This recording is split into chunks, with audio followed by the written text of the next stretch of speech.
And yeah, I'll hand it to you. Impossible to see the sudden stop unless you're right next to me or slightly behind me. He wants to go back home, air conditioning, water. They're not pulling anymore. And if I want to motivate him, I can use food to motivate him. There's that motivation.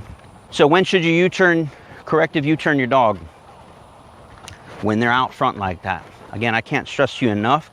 You're not pulling the dog. The line must be loose before you pop it.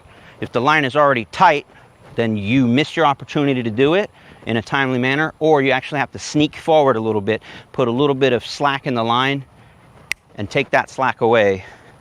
Do not U-turn and stare back at your dog. If you saw mine, it's a U-turn. I'm not even looking back to see what happened. I can feel in the line what happened. So the no pull on the leash casserole, third and final ingredient, once you've put in the two big main ingredients, corrective U-turns, correctively sudden stops, is the little tap